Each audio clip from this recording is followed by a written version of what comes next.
Hello, I'm Chuck Wolf, Chief Executive for Charles J. Wolf Associates, LLC. As a motivational speaker and a leadership consultant and executive coach and trainer, I often work with very successful people in their companies. Since many can't afford a professional, I volunteer to host a radio talk show called The Emotion Roadmap, Take the Wheel and Control How You Feel, on a nonprofit community radio station in Bridgeport, Connecticut, WPKN.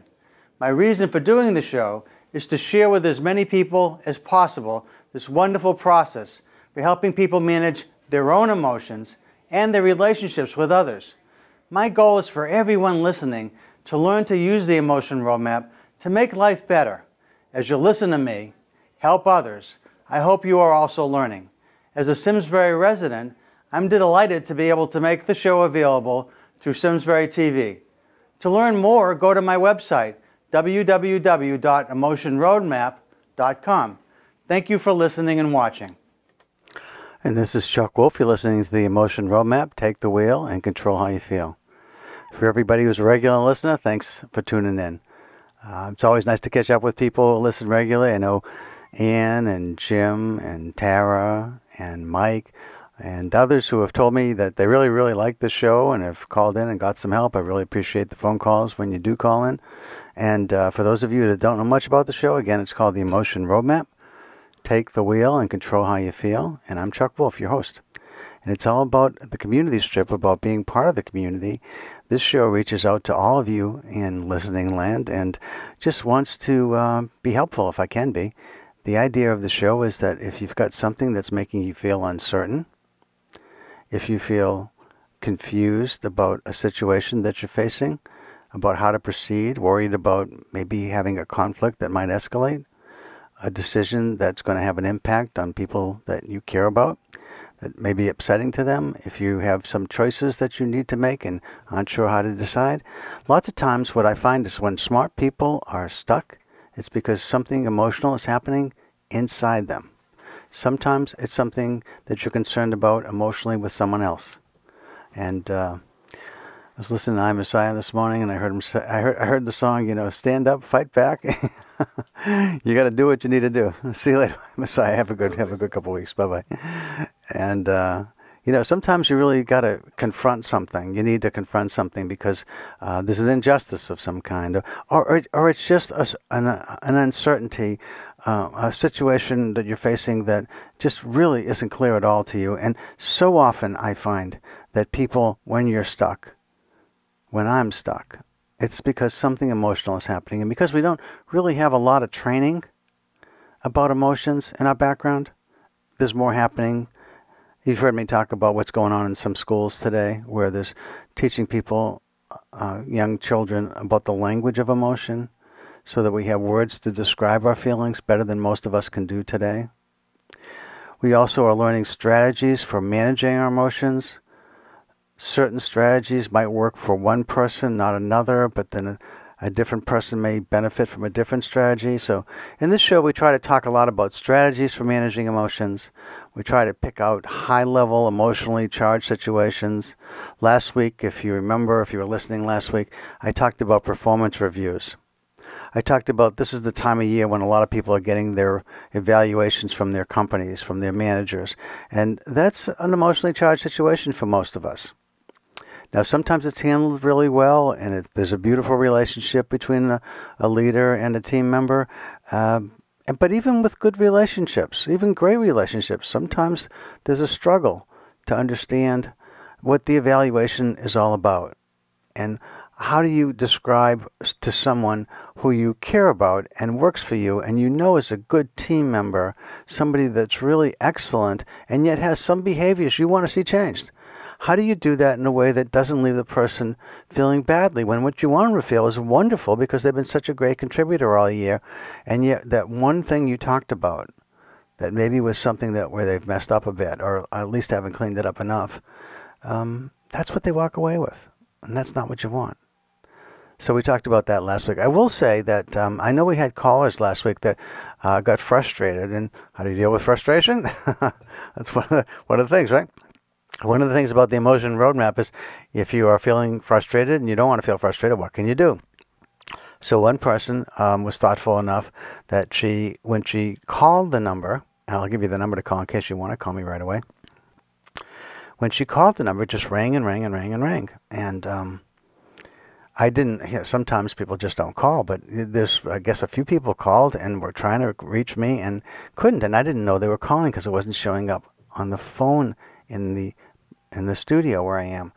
But my general manager saw it, and he picked up one of the lines anyway, and he then came in and rebooted the phone system in here. And I checked the phones today, so we know the phones are working today. So in case you were calling last week and you wanted to say something about some of the times that you might have been given feedback that were really excellent, where you had a manager or a leader or a boss, whatever you're calling the person you work for, somebody who just really sat down with you and did exactly what they told you they were going to do.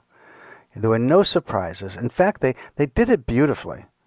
And you would love to be able to do that yourself if you were ever a leader, or maybe are a leader today. Or maybe you remember a time when you felt like it went extremely well and you were the leader. So I had asked people to call in and share kind of best practices that they've experienced around this, because that's certainly an emotionally charged situation. And that is something that's happening this month, particularly. I've already heard from a number of people. Perhaps it's already happened, but there may still be people out there who have not had those reviews yet, and they're coming up pretty soon. So if you want to talk about that, I'm delighted to handle those phone calls. In fact, I'm going to actually talk a little bit more about that myself, because I do have some strategies for that I think you'll find useful. And I'll tell you about that. But it's always nicer for me and for you, I think, as a listener, to have someone call in. One of the nice things about the calls I get, especially if it's someone who's looking for some help with something, is the show's about helping people by teaching everyone who's listening how to use this emotion roadmap. And as I mentioned, a lot of times when a smart person is stuck, by the way, you don't even have to be smart to be stuck, but oftentimes when anyone is stuck, it's often that they're uncertain how to proceed because of the emotions they're experiencing. And they're worried about some kind of emotional spillover or emotional eruption that it's really going to be a concern about the person they're dealing with. Or they're worried about a decision they might make that has nothing to do with anybody else, but they're worried about the consequences for themselves about that decision. And again, it's filled with emotion. And so what I do is I ask you to tell me a bit about your situation, your challenge, and then I walk you through the roadmap by asking, okay, who's key to what we're talking about? Who is key? And it's often, it almost always is you, the person that's calling me. But then sometimes it's just you, and other times it's you and one other person, or even a multitude of people. Maybe you're dealing with a group. But often it's you and one other person, or just you. And what I try to do is just walk you through how is each key person feeling, including yourself. And once we determine those feelings, and by the way, I mean, you'd think that everybody would know how they're feeling, but again, we don't have a lot of vocabulary to describe our feelings because we haven't thought a lot about emotions except when our emotions are overwhelming. That's when we have to think about them. But a lot of times emotions are just in the background. We're always feeling something. And when our emotions are in the foreground, meaning that they're really compelling us to think about them, we're almost on overcharge. And it's sort of hard to think clearly when our emotions are so strong and powerful that they're kind of dictating what we do, it seems. And so I try to help everybody understand, first, what is it you're feeling? And whoever else is key, what is he or she feeling? And then, what would be ideal? What would be absolutely terrific to feel? And that's important because the science of emotional intelligence teaches us that certain emotions are better than other emotions for getting some things done, some specific things done. And while there isn't a lot of knowledge out there about, well, what emotion exactly do I need for this particular situation, I help you walk through that. We talk about your situation, then we think about what emotions might be most helpful. And once we settle on what's actually seems like something that would be wonderful to feel instead of what you are feeling, and wonderful for whoever it is you're dealing with to feel instead of what he or she or they might be feeling. When we figure that out, the next step on the roadmap is how do we get there? Yeah, it's kind of like trying to drive someplace or fly someplace or take a train or a bus. If you're in Boston and you want to get to New York, how do you do that? What's your best way to do that? If you're going to drive, what roads do you take? If you're going to fly, where do you fly to? Do you go into Newark, LaGuardia, JFK?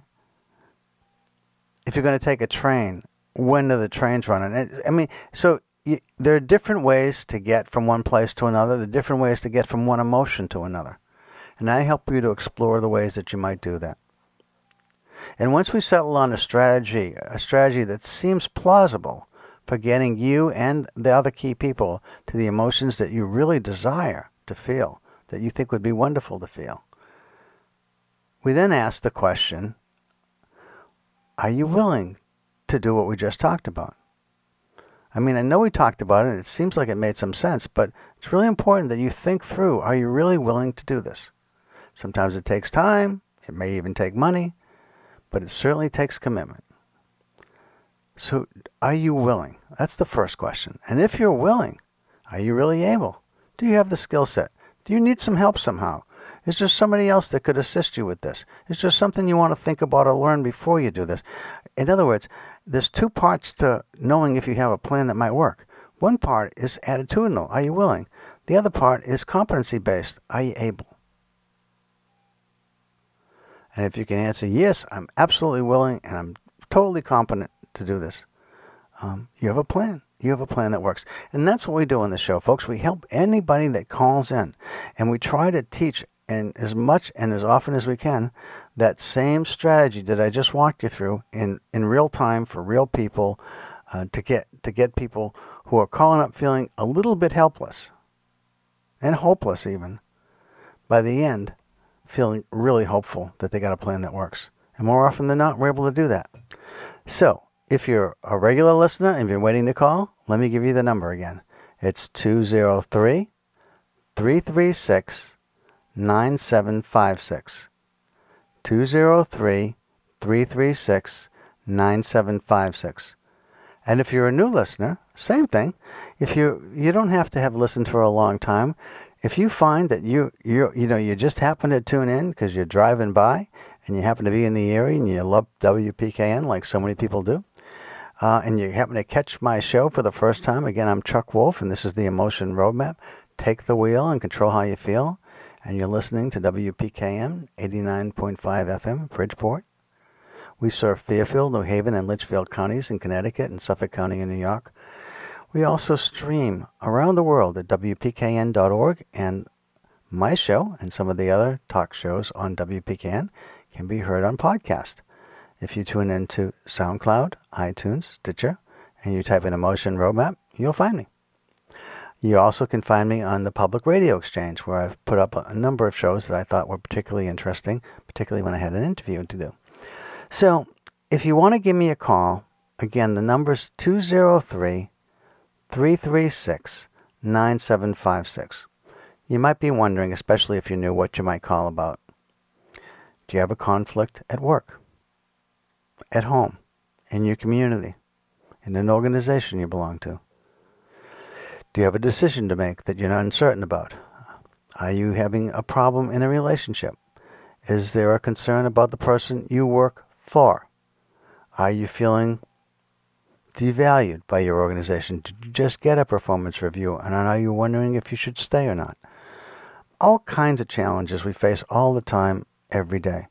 Some of the challenges are at home. Sometimes we have aging parents we're taking care of, and it's a struggle. Sometimes it's with our children, sometimes with our partners, sometimes it's just inside ourselves. We're just struggling. People go through that midlife crisis routine where all of a sudden they wake up one morning and the family they've been living with and loving for a long time, and the children that they have, and the wife that they have, or the husband that they have, all of that gets called into question when midlife shows up. And we just ask ourselves, is this really the old Peggy Lee song? Is this all there is? Then just keep dancing. So, what is it for you? What is it that's going on for you that you'd like some help with? I encourage you to call early. Just as I was walking out the door last week, somebody called in, and I don't know if they wanted help or not, but I can't stay on the show. I mean, I'm on from 12 to 12:55. That's when I'm on the air, and that's when I have time to help folks. So sometimes people wait just to the last minute. They go, geez, this was a really good show. That other person got help. Geez, I'm going to try and call in and see if I can get some help. And then they call in and it's too late. And also, I'm here by myself, so if I get more than one caller at a time, the call just keeps ringing. It doesn't mean the phone's not working. It just means I can't take that call when I've got somebody else on the air. So, if you want to call, let me give you another chance. This is your best chance early on. 203-336-9756. And I'll wait a minute and give you a chance.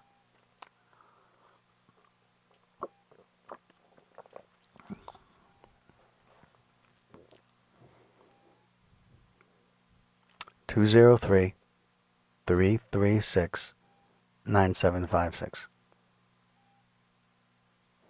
Okay, so I know the phones are working today, so I don't think anybody's calling. At least I hope nobody's having a problem calling in.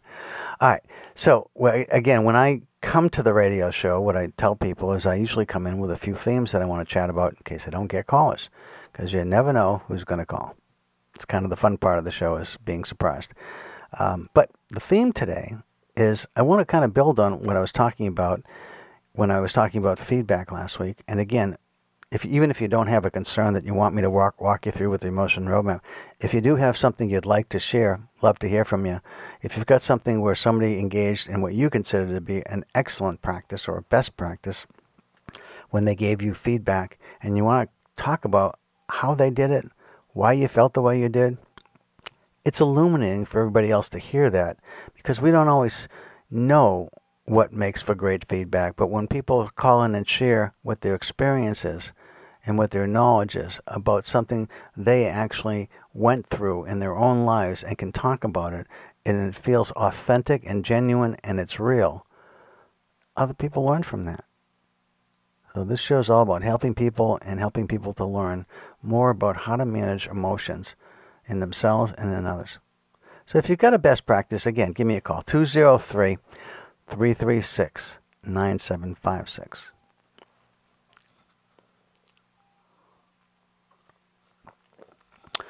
I shared a few of my own best practices last week, so I don't want to really go back over that. You can listen again when I put it up on the podcast. I haven't done that yet. That's something on my agenda. I've been very busy with a lot of things these days. Schedule's been just really, really challenging. And all good things, fortunately, all good things. But in any case, I haven't put up the last two shows, so I got to get those up. But one of the things that I would say to you is I want to explore with you this idea that whenever you have a challenging conversations, which again happen all the time with a performance review, or at least most of the time, but there may be other situations where there's a conflict, where there's some kind of change that's going to happen, and people that you're talking to aren't necessarily thrilled about the change, but you need to make that change. You as an organizational leader, you as a family member, you as a single mom, single dad, sometimes you've got to make decisions that the rest of the family isn't going to like to hear about. How do you present it? How do you present it? And so what I want to talk about is the way I think about having a challenging, potentially highly emotional conversation with one or more people. And the way I think about it is that it has three parts. Now, most people don't think like this. So this is something, hopefully, that you take away and you learn and you think about and you use yourself. The three parts to a conversation that's going to be challenging, that you're pretty certain is going to be challenging, the three parts have what I like to think of as a beginning, a middle, and an end. So that's pretty straightforward, right? It's even, blinding glimpse of the obvious, right? There's a beginning, a middle, and an end.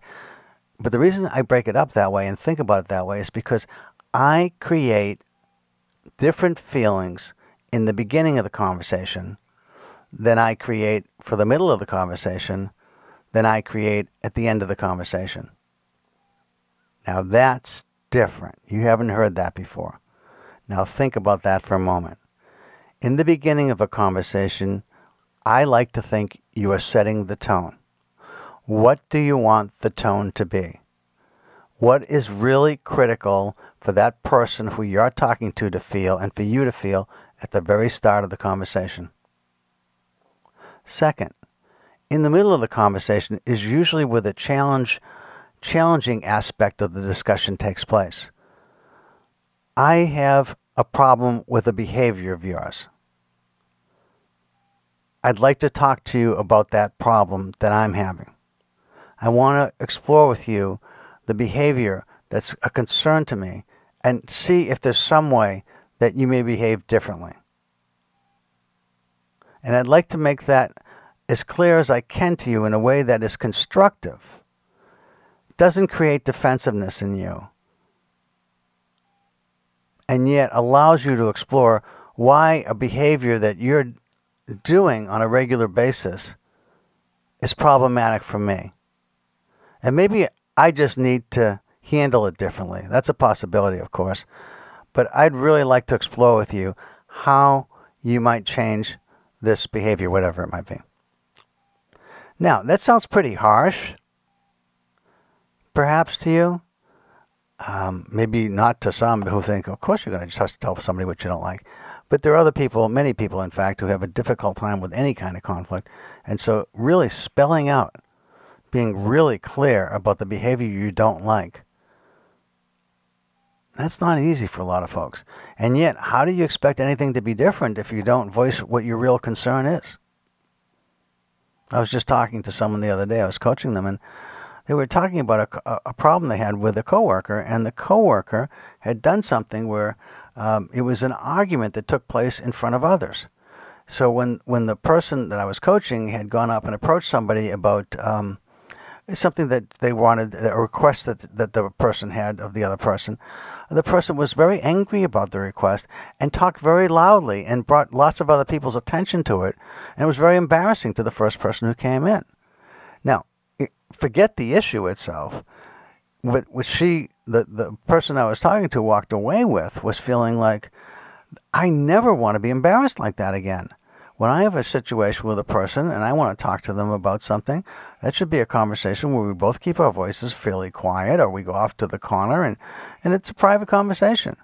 And so she wanted to make sure that that didn't happen again. So she was very upset and talked to a few other friends and colleagues, and they suggested that she go back and have a conversation about what happened. So she did. She went back and had a conversation about what happened. And when she was talking to me about it, I said, so did you actually tell the other woman what it was you were upset about? The fact that she argued with you very loudly and other people's attention got called to the situation? And she said, well, not exactly. I said, well, if you didn't exactly tell her, how does she exactly know what not to do? Anyway, so we joked a little bit about it, but it was, in other words, I think at some point you need to be able to know how to say what you want to say and recognize, again, that there are three parts to the conversation. In the beginning, the tone is, hey, you got a minute? I'd really like to talk to you about something that I'm concerned about. We have a really good relationship. I want to keep the relationship, but something happened this morning or yesterday that, boy, it was upsetting to me. Or something's happening on a somewhat regular basis that I really would appreciate if we find a way to do it differently. But I don't want to talk about it right here, right now, because this isn't a good place, and I want to make sure we're in a private place and we got some time to talk it through. Now, the other person is going to be anxious to know what it is. And so, well, you want to know what it is, and I understand you want to know what it is, but then let's pick a time really soon to talk about it, because this is not the place. I'm not going to talk about it here.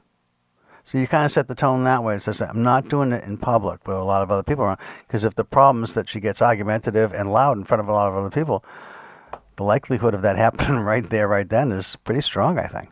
So given the context, I think you want to say, I want to take it to another place.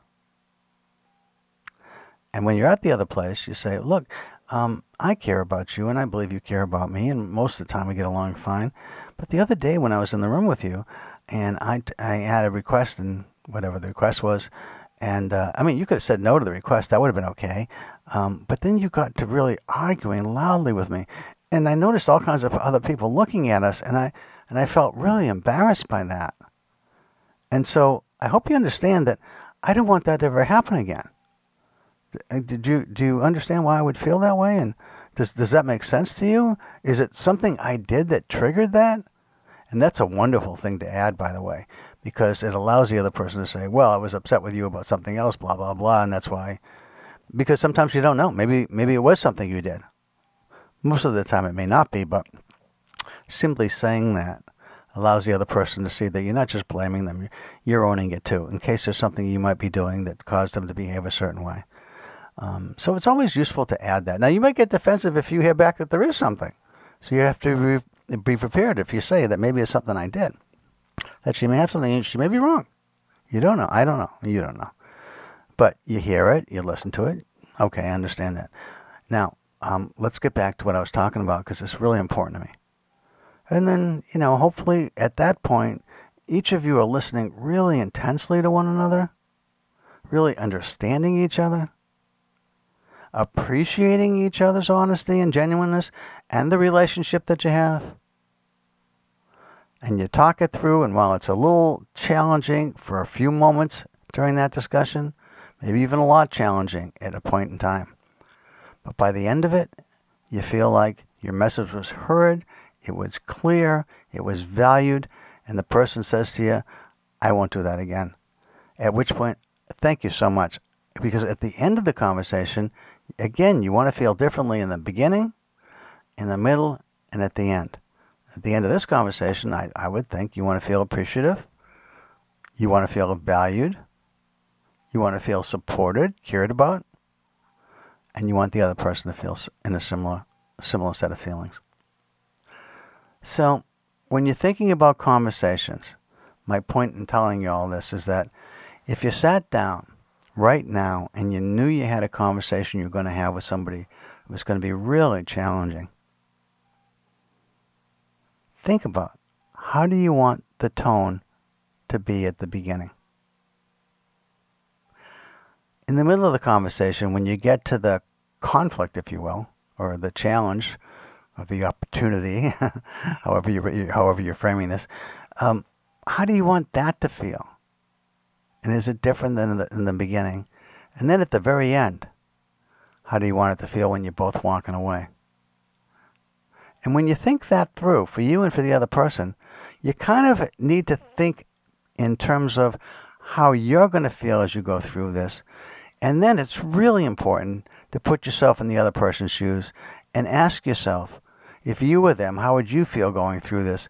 And then ask yourself, but you're not them, and they're who they are. So how are they different than you, and how are they really likely to feel going through this, based on what you know about them?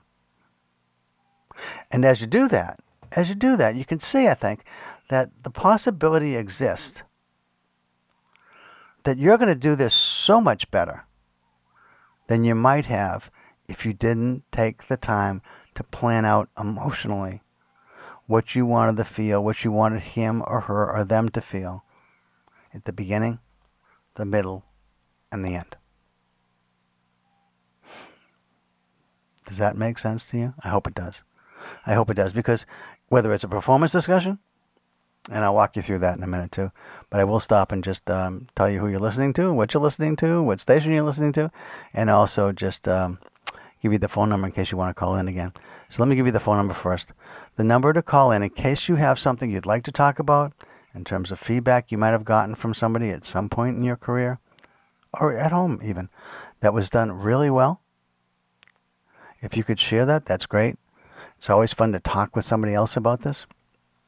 The number to call is 203-336-9756.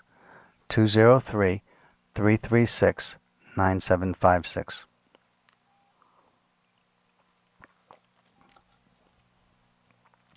If you want to call in about something that's challenging you in your life, the number is also 203-336-9756. Okay, so if you want to know how you might use this in a performance setting, I'll give you an example of that too. But first, let me tell you, you're listening to WPKN 89.5 FM in Bridgeport, serving Fairfield, New Haven, and Litchfield counties in Connecticut and Suffolk County in New York's Long Island. We stream around the world at WPKN.org, and you also can listen to us. You also get to listen to my show anyway on SoundCloud, Stitcher, and on iTunes, and on the Public Radio Exchange, which is, you type in Public Radio Exchange, you'll get there, but it's exchangeprx.org. They changed it recently. It used to be just prx.org, but now it's exchange, exchange, prx.org. Okay, so that tells you who the radio station is, what the radio station is, and how to listen to me. And I'm Chuck Wolf, and you're listening to the Emotion Roadmap. Take the wheel and control how you feel.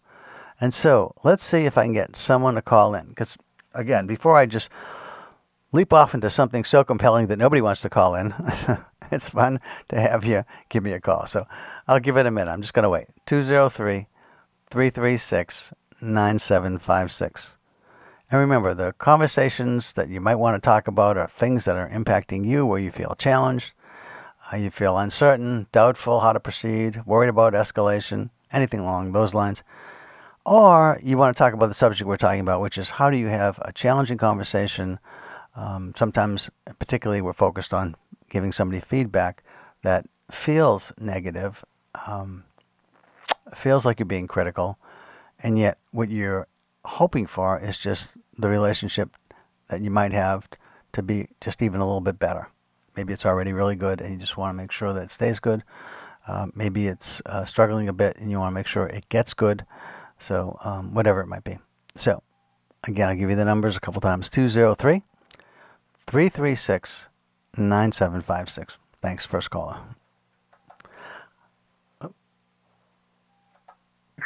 Hi, this is Chuck Wolf. You're on the air. Could you turn on your radio, please? Yes, I did. Okay, thanks a lot. Hi, who am I talking to? You can give me a different name if you like, just so I can call you by something. Oh, I can't think of anything. How about if I call you Joan? How's that? All right, that sounds good. Okay, thanks. All right, what can I do for you?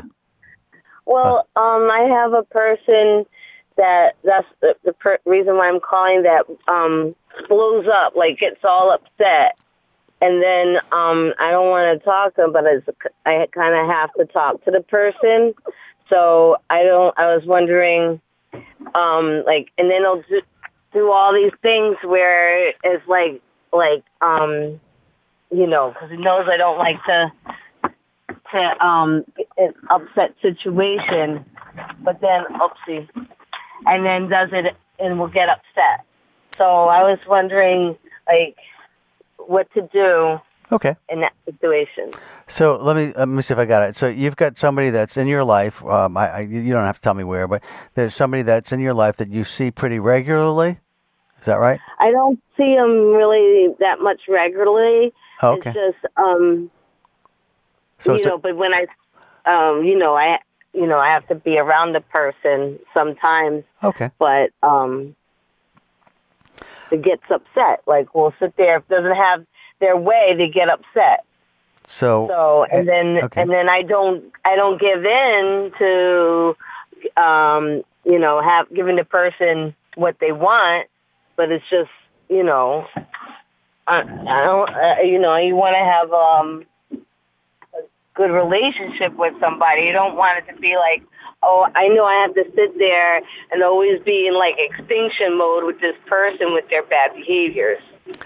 Is it somebody you have to be around or is this somebody you choose to be around? I kind of have to be around the person, yeah. Okay, so you can't avoid them, and then the things that they... I avoid them, okay. But it's not the type of situation where I can just not ever have anything to do with the person.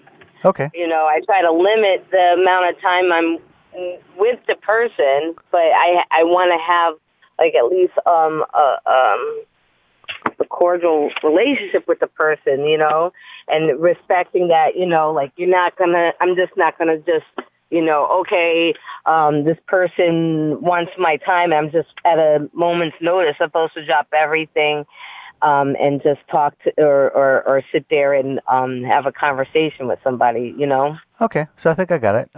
So what I meant by avoid them, you can't. You're trying to limit the number of times you see them. Does that sound right? Yes. Okay, but you do feel like you need to have a cordial relationship for some reason. I don't need to know what the reason is, but you feel like you need to have a relationship with the person, right? Yes. Okay. So, and every time that you have or at least often when you have a relationship, sometimes the person gets very demanding and wants their way pretty regularly. Yes. Okay. And so my guess is that you've already tried a number of things to try to turn that around. Am I right about that? Well, I just don't have anything to do with the person, and then it kind of, I was wondering what, like, I'm not going to sit there and, like, get in a whole big conversation about, well, I'm not the type, probably, to get in a whole big conversation about, like, you know, like, oh, I don't like, you know, like, I'm just not that way. I just won't have anything to do with the person, but it hasn't been making the situation better. Yeah. So you have not had any success turning this around with anything you might have tried so far, right? The only thing I've tried is just not having anything to do with the person. Like when you don't act the way I think a person should act, I just, you know, don't have anything to do with them. And then that's one of the complaints. Is it says that I'm like a light switch and that I'll just turn on and off. Well, you know, like I don't know how to like use the dimmer with people, get them to act in the manner that I want them to act like. So until they do, I just don't have anything to do with the person. So you're trying to figure out how to become a dimmer. Yeah, basically. Okay. So you're trying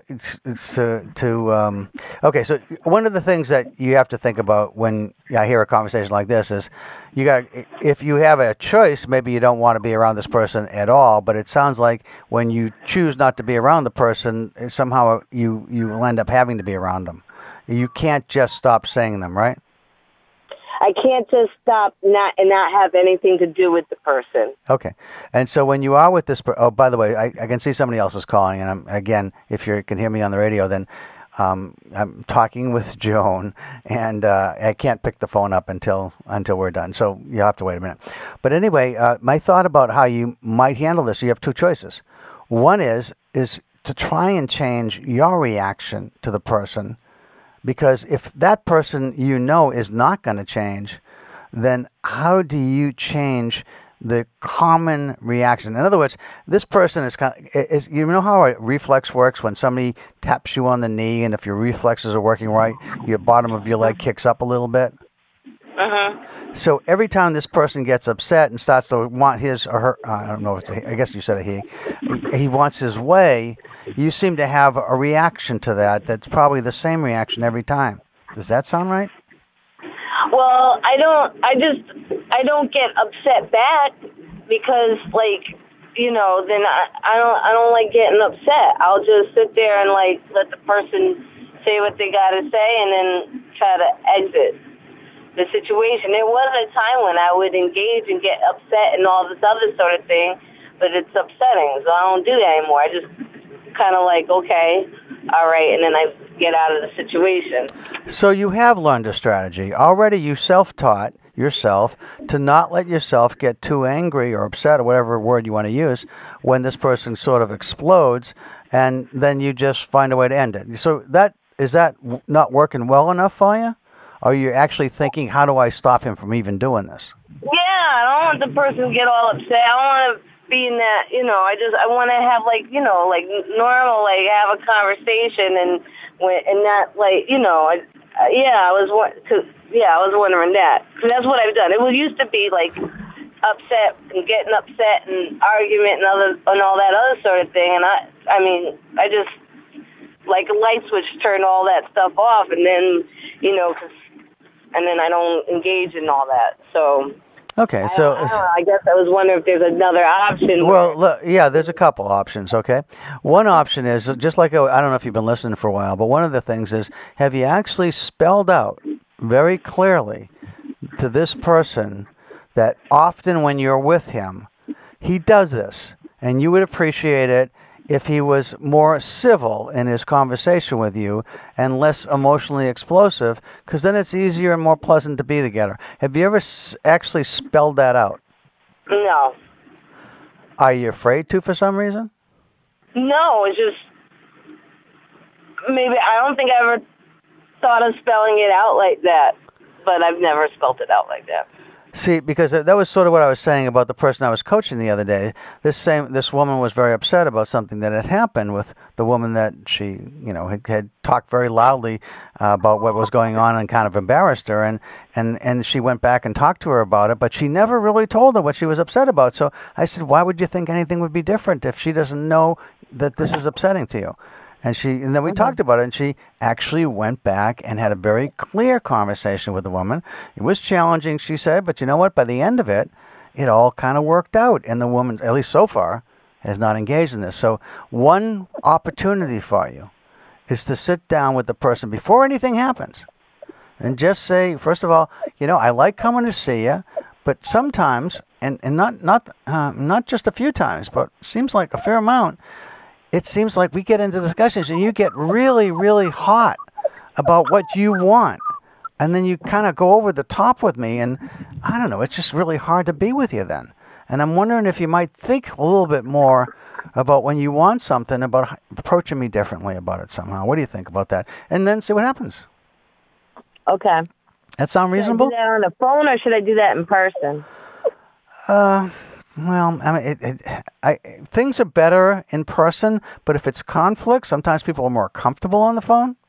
But I think if you don't worry about the situation getting out of control, and you really like the person at some level, then I do it in person. If you feel like it might get even more out of control, I do it by phone and be safer. Okay. Make sense? Yes. Okay. All right. Thanks a lot for the phone. Thanks a lot for the phone call. Appreciate it. You have a good day. All right, thank you. Yes, you too. Bye. Thanks. Bye-bye. Bye. Okay, so the idea is to try and figure out what feelings do you want people to feel. And so in this case, you want this person to feel like if he cares about you and he wants to be respectful towards you, you can hang out. Otherwise, if he's not respectful, it's really hard to come around and be around you. And sometimes it's really important to be able to have that conversation in a clear way. The other thing, just for everybody who's listening, is that at the end of the conversation, you want to say, if he's willing to go along with you, hey, I really appreciate your listening to me and making an effort to do this. So that it ends where you're feeling like he's not feeling criticized. He's feeling like, okay, he heard something he didn't like, but at the end, you told him because you cared about him and you want to have a relationship with him. And ultimately he feels like, well, you did it because you care about me. And that makes all the difference. Somebody else was calling and I couldn't pick up, so I hope you call me back. The number to call again is 203-336-9756. So I'll give you a moment to call because I don't know where you were and when you were calling, but in case you can still hear me, 203-336-9756.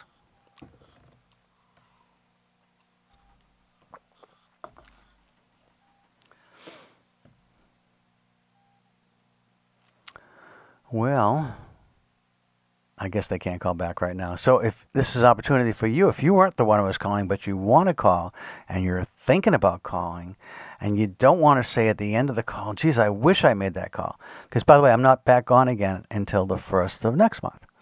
My show's on the 1st and 2nd Wednesdays of the month from 12 to 1 p.m. Here we go. Hi, this is Chuck. You're on the air. Who am I talking to, please? Hi, this is Danielle from West Haven. Hi, Danielle. Thanks for the call. How can I help you? I have a question, well, kind of an issue. It's kind of my husband's issue, actually, and I know it really bothers him. He has a problem with confronting people, like his manager at work, for instance. He kind of had a slight discussion about asking for a slight wage, and then his boss never talked to him again about it, and now he's uncomfortable with confronting him and bringing the subject back up. And it kind of spills over to his personal life, too. So he has a difficult time asking for something that, by the way, lots of people have a difficult time asking for. So you probably know that, right? Yes. So this is one for sort of. I'll get another caller on another line. Sorry, again, I can't take it until Danielle and I are done. So Danielle, one of the things that I guess I would ask you is you're calling, not him. So it's sort of hard to help him unless he's sort of on the phone. But I guess as his proxy, if you will, what do you think is going on, and what do you think might be helpful to them? Because my guess is you're dealing with this and have been for a long time, and you've probably at least tried a few things, some of which haven't worked yet. Otherwise, you wouldn't be calling me. So it's useful to kind of know what you've already considered. Sure. If he's upset about something, he has a hard time expressing his emotions. Kind of grew up in a house where he had kind of a domineering parent whose kind of say was the final say. So he's not great at expressing like, hey, this really bothered me. And it affects our marriage sometimes because I'm, pretty vocal. And so he'll tamper stuff down and then, blindside me. 3 weeks later, an incident that I, didn't think bothered him, he'll bring it up. So we've really talked about, it's okay to confront, and it's okay to say, hey, this kind of made me angry. But he just, I think, views himself as not worthy of having, I guess, disagreements with people and confronting them. So listening to you, Danielle, he has a history of being raised in a somewhat autocratic household where he didn't get a vote. Right. And when he tried to speak up, he got pushed down. And it's kind of funny. I opened the show talking about, I was listening to a song that the fellow before me that's on the Year I Messiah was playing called Get Up, Stand Up, Fight Back. And so it seems sort of appropriate right here. But it's not what he's used to. And he hasn't had any experience with that. And, asking him to go into his boss and do it. I mean, he's already told his boss what he wants, and the boss ignored him. Mm-hmm. So bringing it back up again is probably not going to get a great reaction. If I'm coaching somebody and I'm working with them, I'm trying to think more than just asking for a raise about how do I want. And we can talk. Let me just walk you through this, and then I'll give you something more specific that the two of you can do together. But for someone to confront a boss, this isn't just your husband's issue. This is for everybody really that's listening. You want to make an organizational case for why a raise is appropriate. You don't want to just go in and say, look, I can use the money, I did a pretty good job, because everybody can say that. But is there something that you're contributing that you feel like has made a difference, and you know what the pay scale is, and you know what other people, within that range are able to make, and you know something about, because you've done some homework and some preparation, and you come in with logic, and you come with a benefit to the organization, and then you make your case. So that it isn't just you coming in and saying, hey, please help me out here, I need a raise. It's you saying, hey, over this year, you've told me this, and I've agreed that some of the things we worked on were really important to the organization. We seem to have really made a difference in the following ways, and you talk about what those are. And, at some point, I'm hoping that translates into a wage increase for me. I know what the range is. I know that there's room for you to give me some additional dollars if that's appropriate. Now, if it's appropriate now, that's great. If it's not, what can I do? Give me a plan that I can work on so that I can increase what I'm able to make here. That's really important to me, and I appreciate your help with it. So instead of, asking him for something, just, please help me out, you're telling him, one, I'm worth something to the organization. Together we made a difference. And two, if it's not appropriate right now to increase my wages somewhat, then what could I do? And then you got a plan of some kind. Does that make sense? Yeah, no, it totally does. That's very logical. I think a lot of times his anxiety gets the better of him, though. And so even with this plan, if I suggested it, I think he would just be too afraid to he has social anxiety, which, it makes it hard. I feel like he gets taken advantage of a lot. Yeah, after giving you that plan, the next thing I want to say to you is that I don't think he's ready to do that. And let me tell you why.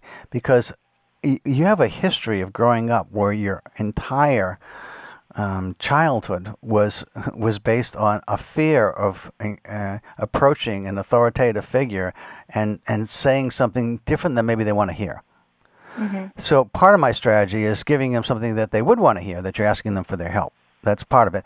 But the other part, and what I wanted to say also, is that you said that you're pretty strong, and you won't know that he's upset with something that you've done until 3 weeks out, and then it sort of explodes, right? Right.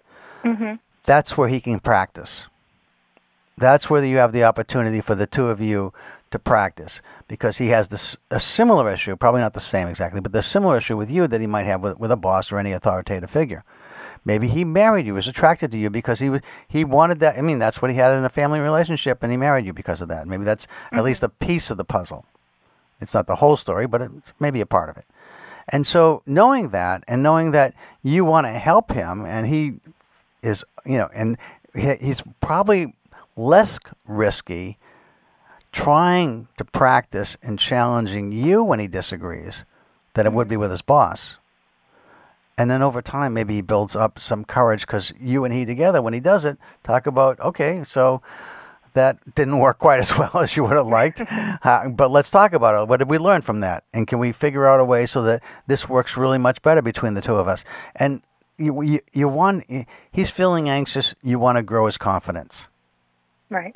And because you have this relationship and you're comfortable talking about it and possibly helping him out, and he's okay with you and he practicing, and then when he doesn't do it and something explodes like you're talking about, then you point out to him, says, that's exactly what I was talking about. You should have talked to me about that sooner.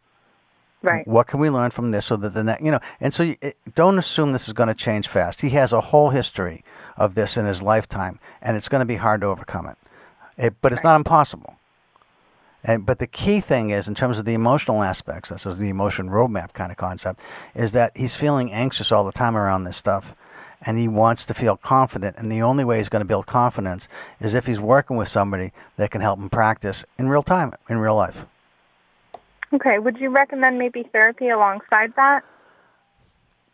No, not yet. No. And the reason I say that is because sometimes therapy, and I don't mean this in a bad way, but sometimes therapy feels like, okay, this is something I can't do on my own, and you don't know that yet.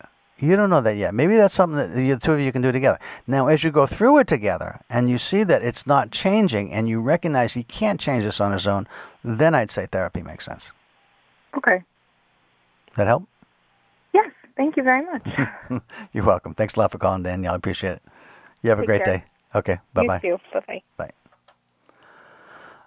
Okay, folks, that's how it works. It's about being able to make some sense out of what's going on for you, and to try and turn around the emotions that are in play for the people that you care about, that are matter to you.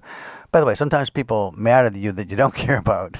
Sometimes you have to care about them. That might have been the situation with the woman I called Joan earlier. I'm not quite sure why she needed to keep going seeing this person, but it didn't seem like it was an option just to stop seeing them. So, maybe it's part of something to do with work, or maybe it's something to do with family. I don't know. But the important thing to look at is, when you're stuck, is what are the emotions that are in play? What emotions are taking place? What's going on? And I did have another call. I'm sorry. I just got a couple of minutes, and I'm going to be closing off the show. So let me leave you with a couple of things. One is, when you're having a discussion, and even with the two that I just handled and helped, hopefully, it's important to think about how do you position it. So, Danielle, if you're still listening, you want to go into your husband and say, look, I talked to this fella. I got some ideas that I think might be helpful to both of us. Don't make this just his problem. It's our relationship. It's our problem. I want to be helpful around this, and see what you think, and then talk it through. Because what you want to have is, you want to set the tone. The tone is about caring and being supportive. The difficulty is, you're going to say something about his inability to confront authority, and he might shut down when he hears that because it's so scary to him. And then you want to talk to him about, but I want to help us by practicing with you and I, where the stakes are not so risky.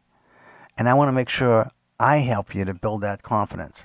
And then we learn and do this together. I think it'll strengthen our relationship. It'll be good for me. It'll be good for you. So you're taking some ownership. You're not just saying this is just on you. And then we'll come back to the boss at some point when you're feeling like we figured out how you can do this, and feel like you don't have to be so anxious when you go in. And then the other strategy that I suggested about how you position it with a boss, which is really for everybody that's listening, because lots of people are afraid to ask for a raise, ask for a vacation, so many people are so afraid of asking for anything from the person they work for. And so I get that. I understand why it's risky. And yet I also know there are strategies to make it feel less risky and for you to feel more confident and for you to be more successful. And part of that is embedded in the Emotion Roadmap. So I want to thank everybody for listening today.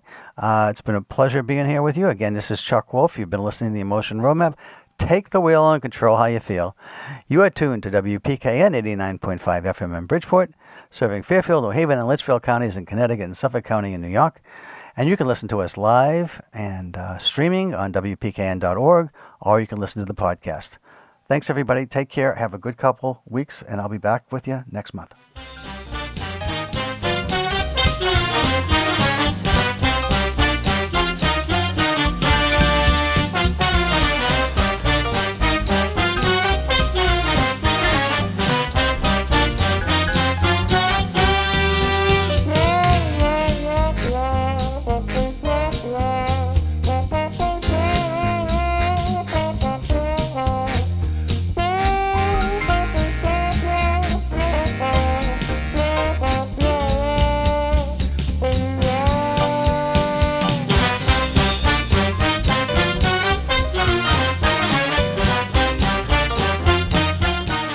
Funding for Simsbury Community Television is provided in part by contributions from viewers like you.